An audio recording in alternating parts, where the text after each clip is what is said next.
할렐루야. 네, 귀한 새벽에 나오신 여러분들 환영하고 축복합니다. 오늘은 어제 그 거라사 광인을 치유한 사건 다음에 일어난 예수님의 행적입니다. 예수님은 지금 굉장히 분주하게 여기저기를 왔다 갔다 하세요.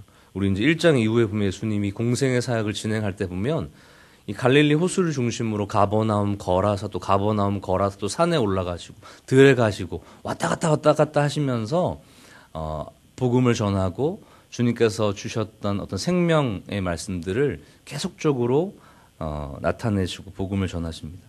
저희가 이 예수님의 행적을 쭉 쫓아가다 보면 독특한 특징이 나오는데 이제 오늘 본문에서 저희가 찾고자 하는 핵심이기도 해요.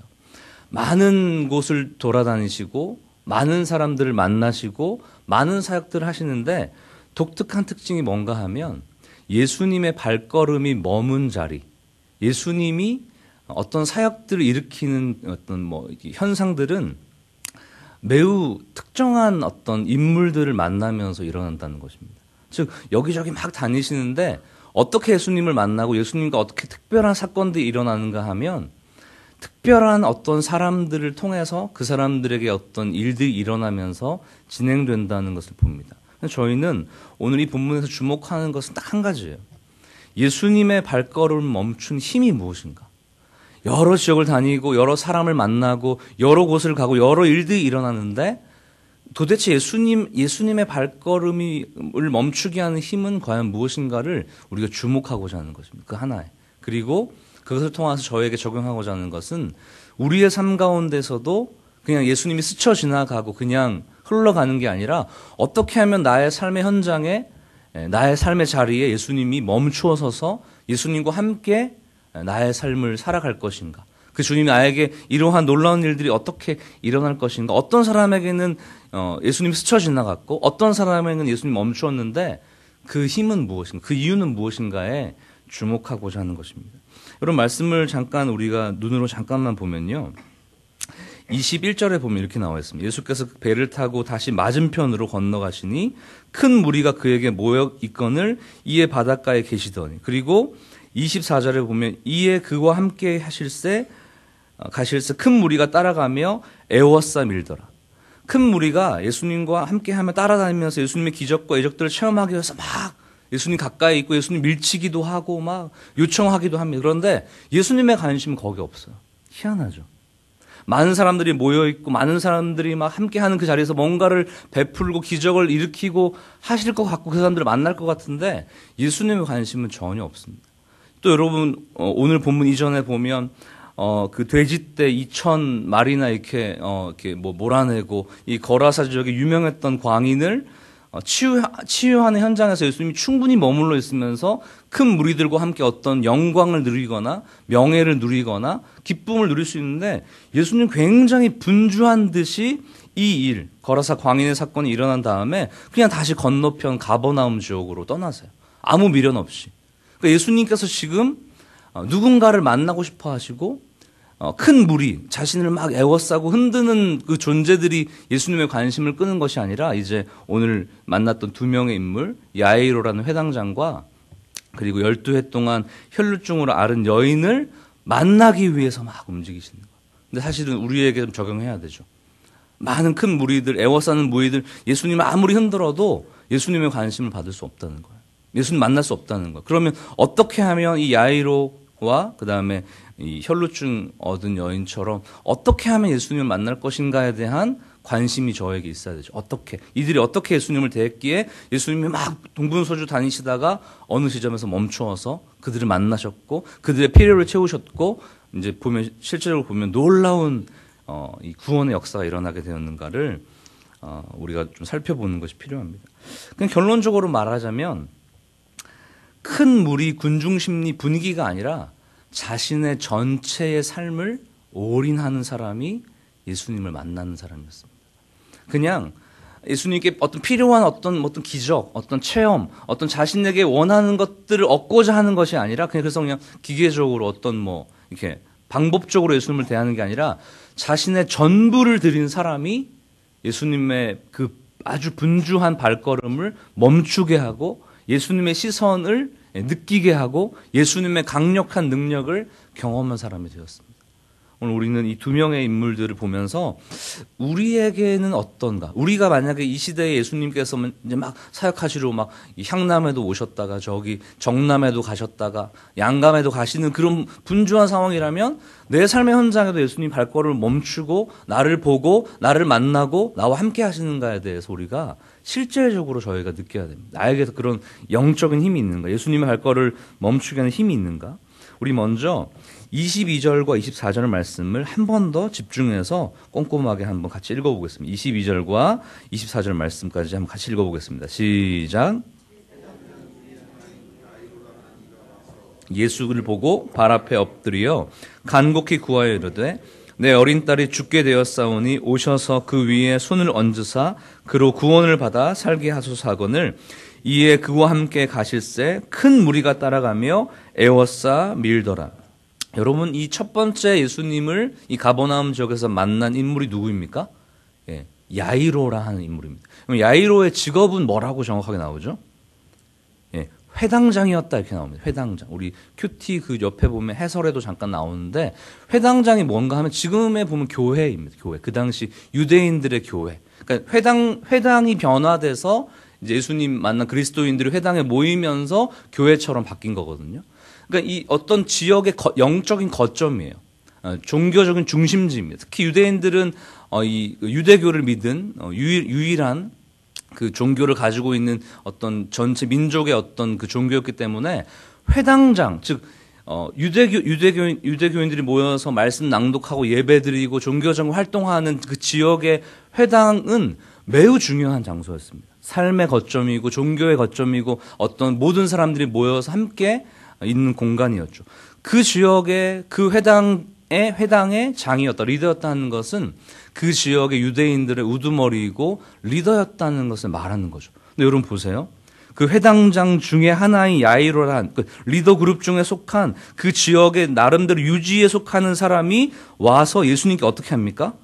발 아래에 엎드려 간곡히 구하여 이르되 내 어린 딸이 죽게 되었으니 살려달라 이렇게 얘기하는 거예요. 쉽게 말했을 때. 근데 여러분 보시면 알겠지만 이 유대인들의 리더와 즉 서기관 바리새인 이런 존재와 예수님은 어떤 친한 관계입니까?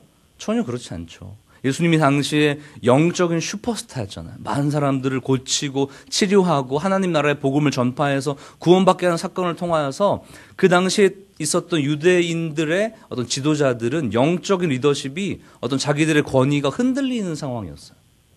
이 지역의 회당장, 유대인들의 리더인 이 야이로가 예수님, 즉 자신들과 대척점에 있는 반대에 있는 어떤 그 새로운 신진 리더에게 무릎을 꿇고 엎드려서 간곡히 청하였다는 것은 어떤 의미입니까?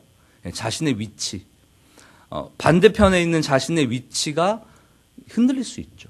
그 지역에서 자기의 권위와 어떤 자기가 지금까지 쌓아왔던 어떠한 능력이나 이런 위치가 당연히 흔들릴 수 있는, 예수님에게 무릎을 굽는다는 것은 자기는 아무것도 아닌 존재이고 어떻게 보면 반대편에 있는 예수님이 더 우월하다는 것을 인정하는 것입니다. 쉽지 않은 거죠. 지역의 유지로서 이 영적 어떤 이 지역의 대표로서 쉽지 않은 일을 지금 야이로가 하고 있는 것입니다. 여러분, 예수님을 만난 사람의 특징은 이런 특징이 있어요. 모든 것을 다 던지는 거죠. 자기의 직업, 자기의 기득권, 어떻게 보면 자기의 돈, 경제력, 모든 것을 다 던질 때 예수님이 그 자리에 머물러 있는 거죠. 큰 무리가 아무리 애워싸고 예수님 도와주세요, 살려주세요 해도 예수님은 아주 냉정하게 그들에게 관심이 없습니다. 그냥 건너가요. 이렇게 그 거라사 지역에 많은 사람들이 또 요청했지만 그냥 건너가십니다. 왜냐하면 예수님의 관심은 거기에 있는 것이 아니라 생명 대 생명으로 만날 수 있는 존재를 원하시는 거예요. 자신을 기능적으로 어떤 문제를 해결하기 위한 존재로만이 아니라 어떻습니까? 진짜 구원자. 예수님을 향해서 모든 것을 다 던질 수 있는 자를 지금 예수님이 원하는 거죠. 여러분에게 있는 야이로와 같은 회당장의 위치, 자기의 어떤 권위, 자기의 명예, 자기의 부와 어떤 그것들을 예수님께 던질 수 있느냐, 드릴 수 있느냐, 그 지점에서 바로 우리가 예수님을 만날 수 있느냐, 예수님과 함께 할 수 있느냐 없느냐를 결정하는 중요한 키가 되는 거죠. 회당장 야이로에게는 예수님을 바라볼 때 단 한 가지의 마음이 있었습니다. 예수님만이 자신의 이 문제를 해결할 수 있는 유일한 분이라는 거죠. 여러분, 이 사람이 돈이 없었겠습니까? 이 사람이 빽이 없었겠습니까?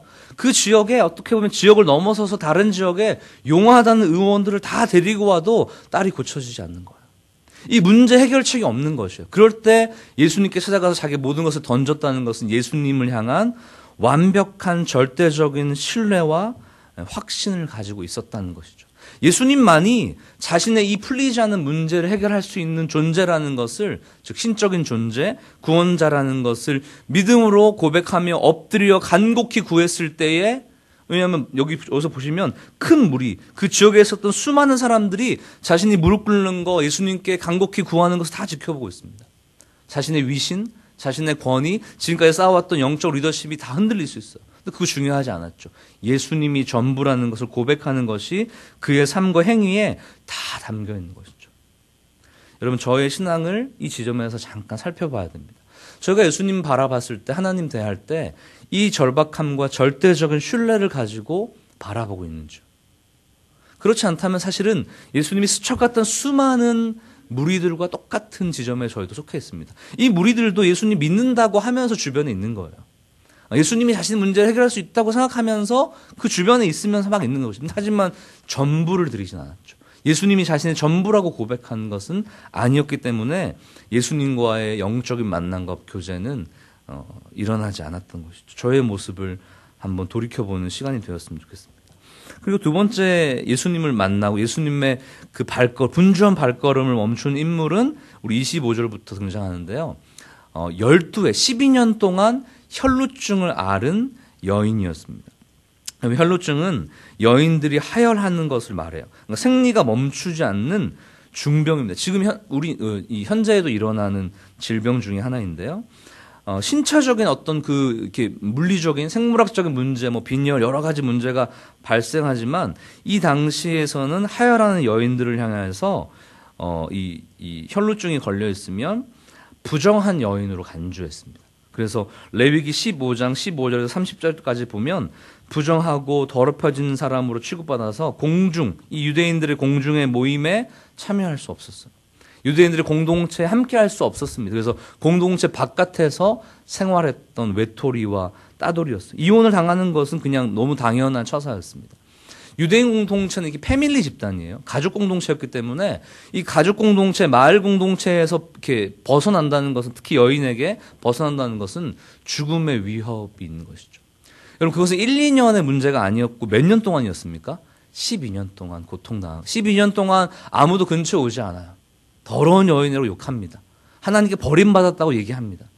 이 여인은 굉장한 고통과 아픔과 어려움 가운데 어쩌면 사는 것이 죽는 것보다 훨씬 더 고통스러운 나날이었을 수 있겠죠. 그렇죠? 근데 그 여인이 어떻게 예수님을 생각했길래 어떻게 보면 이 거룩하지 못하고 부정한 여인의 그 삶의 자리에 머물렀는가, 예수님께서. 그것도 사실은 보면 이 여인이 예수님을 어떻게 생각했는지가 예수님이 멈춘 이유이기도 합니다. 우리 28절에서 29절 그리고 32절에서 34절 말씀을 보면서 이 여인이 예수님을 어떻게 대했는지를 우리 잠깐 동안 살펴보겠습니다. 우리 28절에서 29절까지 말씀 먼저 읽겠습니다. 시작. 이는 내가 그의 옷에만 손을 대어도 구원을 받으리라 생각함일러라. 이에 그의 혈루 근원이 곧 마름에 병이 나은 줄을 몸에 깨달으니라. 우리 32절에서 34절까지 말씀 시작.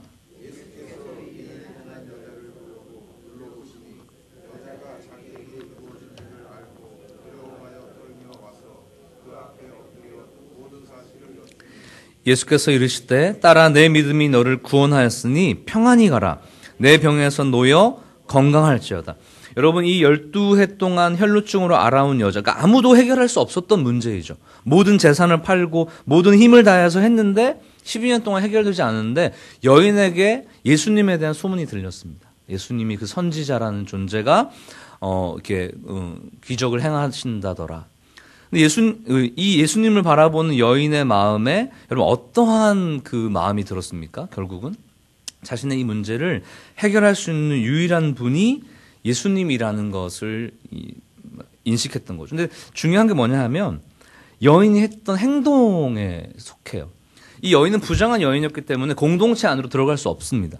공동체 안에 들어가 있으면 뭔가 그래서 접촉이 일어나면 상대 공동체가 부정해지기 때문에 돌에 맞아 죽거나 징계를 받을 가능성이 높아요. 그런데 이 여인이 어떻게 얘기합니까?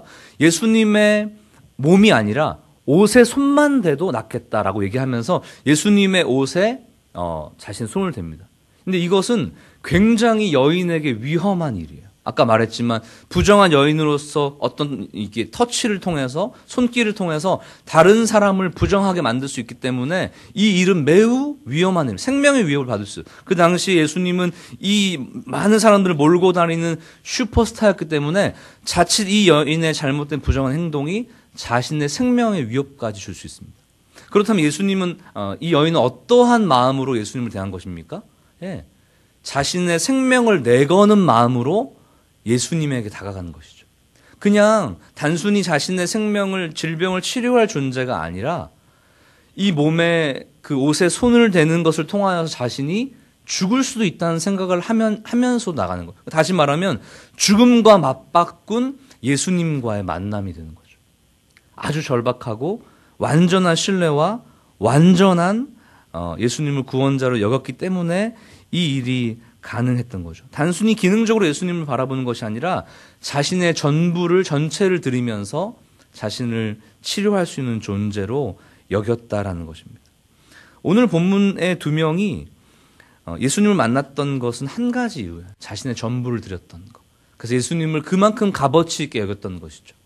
여러분, 저희가 혹시나 저희 안에 요즘에 주님과 영적인 깊은 만남과 교제와 어떤 예수님과의 깊은 은혜가 없다면 우리가 이 지점에서 혹시 좀 잘못되지 않았는가를 점검해야 됩니다. 예수님은 피상적으로 그냥 내 중심적으로 내 편의적으로 내가 원하는 어떤 기능적으로 예수님을 대했다면 예수님은 저희를 스쳐 지나가는 것이죠.